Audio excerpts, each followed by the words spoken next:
নসিহত আজকে এই পৃথিবীতে উঠে গেছে। নামাজের পরে মোনাজাত নাই, এই মোনাজাতটার উপরে সবার আঘাত। ওয়াকালা রাব্বুকুম উদউনি আস্তাজিব লাকুম, আল্লাহ বলছেন বান্দা তুমি আমার কাছে যাও, আমি তোমাকে দেবো। সুবহানাল্লাহ। আপনি কার কাছে যাবেন?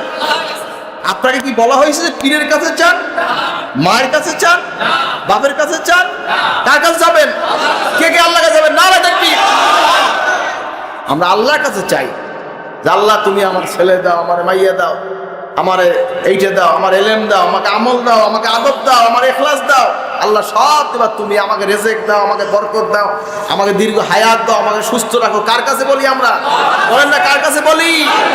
আল্লাহর কাছে। সমস্যা কোথায়? সমস্যা কোথায়? ফরজ নামাজের পরে আপনার দোয়া নাই, বুঝছেন তো? এই নসিহত বাংলায় চলছে। আরবে দেখেন, তাম পৃথিবীর বহু রাষ্ট্রে হযরত পীর সাহেব যাওয়ার আল্লাহ সুযোগ দিয়েছেন, আলহামদুলিল্লাহ। যাই হোক, তাই অনেক জায়গায় দেখেছি আজানের পরে তারা দোয়া করতেছে, নামাজের পরে দোয়া করতেছে, জুমার 2 খুতবার মাঝখানে দোয়া করতেছে, আজান ইকামতের মাঝখানে দোয়া করতে আছে। কি আছে কি নাই? হাজরিন, আবার অনেকে বলে ইস্তেমাই দোয়া, এটা জায়েজ নাই, বুঝছেন তো? আল্লাহর নবী বৃষ্টির জন্য ইস্তেমাই দোয়া করছে না? বলেন না কেন করছে না? ইস্তেমাই দোয়া করা যাইবে না এই মস্তা তুমি কোথায় পাইবে? নামাজের পরে দোয়া কবুল হয়। ফাইজা ফারাগতা ফানসাব ওয়া ইলা রাব্বিকা ফারগাব, বলেন না সুবহানাল্লাহ। যখন তোমরা নামাজ থেকে ফারেক হবে, ইবাদতে মশগুল হয়ে যাবে, অর্থাৎ দোয়া ও সময় যে দোয়া করবে, দোয়া কবুলের মধ্যে ফরজ নামাজের পরে দোয়া কবুলের সময়। ফরজ নামাজের পরে দোয়া কবুল, দোয়া না করেন তো কখন দোয়া করবেন আপনি? এজন্য আমরা মসজিদে জামাতে ইস্তেমাই দোয়া করি মানুষকে তালিমের জন্য, ঠিক কিনা বলেন? মানুষ দোয়ার প্রতি আকর্ষণ হয়। আল্লাহর কাছে চাও, আল্লাহর কাছে চাও, দুনিয়ার কোনো মানুষের কাছে চাবে না। দুনিয়ার কোনো মানুষের কাছে টাকা চাবে না, সম্পদ চাবে না, বাড়ি চাবে না, হায়াত চাবে না, মৃত্যু চাবে না, সব চাবে আল্লাহর কাছে। কার কাছে? কার কাছে? বলেন না কার কাছে? কার কাছে? কে কে চাবেন? কে কে চাবেন? নারে তাকবীর। আল্লাহর কাছে চাবেন, নিয়ে আসেন, আল্লাহর কাছে চাবেন, আল্লাহ আপনাকে দেবেন ইনশাআল্লাহ। কে দেবে? ইনশাআল্লাহ আল্লাহ দেবে। হাজরিন, দিল দিয়ে যদি আল্লাহরে কেউ ডাক দেয়, আমার মালিক তাকে খালি হাতে ফেরত দেয় না। সুবহানাল্লাহ। দিল দিয়ে ডাকতে হবে আল্লাহকে, ইয়াকিনের সাথে, দিলের সাথে আল্লাহকে বলবে, ইয়া আল্লাহ, সুবহানাল্লাহ, আগিসনি ইয়া রহমান, হে প্রভু, হে রহমান, আমাকে তুমি সাহায্য করো। সুবহানাল্লাহ। হাজরিন, আল্লাহ নবীর এক সাহাবী রওনা হইছেন। একটা ঘটনা বলবো। তিনি রওনা হইলেন, পথিমধ্যে একজন পাগড়িওয়ালা, লেবাসওয়ালা একটা লোক তাকে বলছে আমিও তোমার সাথে যাব।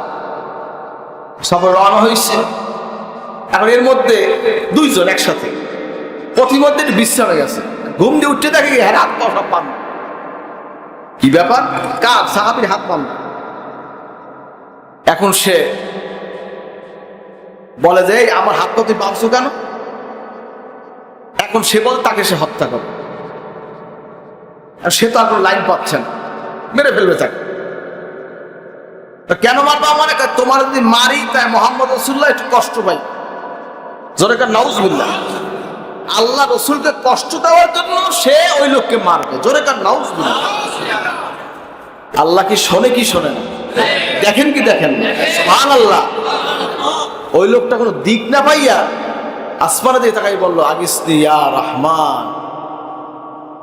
বেল দিয়ে ডাক দিচ্ছে, জোরে একটা আওয়াজ হইছে, খবরদার মারবে না। সুবহানাল্লাহ। জোরে একটা আওয়াজ, ওই লোকটা কাটতে গেছে, ওই মুনাফিক কাটতে গেছে। সাহাবী আওয়াজ শুনতেছে, কি ব্যাপার? দ্বিতীয়বার দেখে আবার মারতে আসছে, দেবে শেষ করে যায়। সে বলতেছে আগিসনি ইয়া রহমান। তৃতীয়বার আওয়াজ আসছে, সাবধান। তৃতীয়বার বলে আগিসনি ইয়া রহমান। তৃতীয়বার আওয়াজ হয়েছে, তখন ওই একটু ঘাবড়ে গেছে।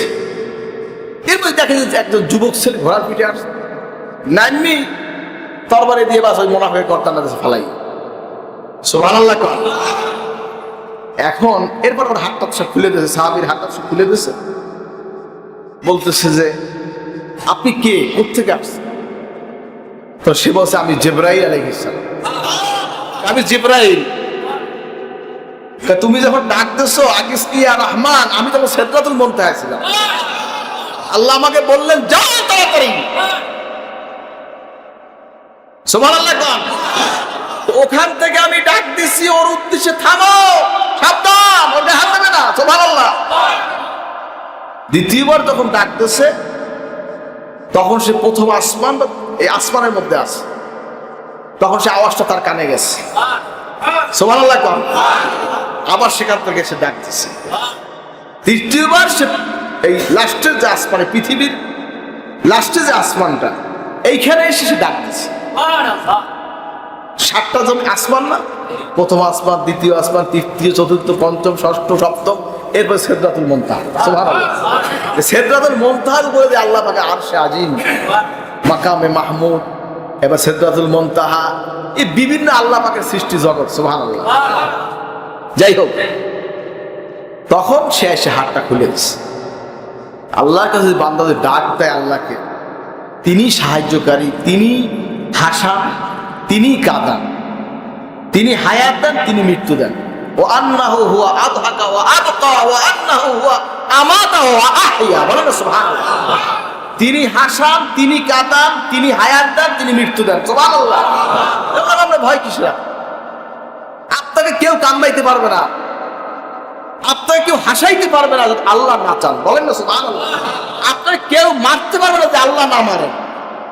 আপনাকে কেউ বাঁচাইতে পারবে না যদি আল্লাহ আপনাকে না বাঁচায়। সুবহানাল্লাহ। আল্লাহ থেকে কেউ হায়াত দেন, কেউ মারতে পারে না। আল্লাহ থেকে কেউ মারেন, বাঁচাইতে পারে না। সুবহানাল্লাহ। আল্লাহ যদি কাউকে হাসান, তাকে কেউ কাঁদাইতে পারে না। আর আল্লাহ যদি কাউকে কাঁদান, তাকে কেউ হাসাইতে পারে না। বলেন না সুবহানাল্লাহ।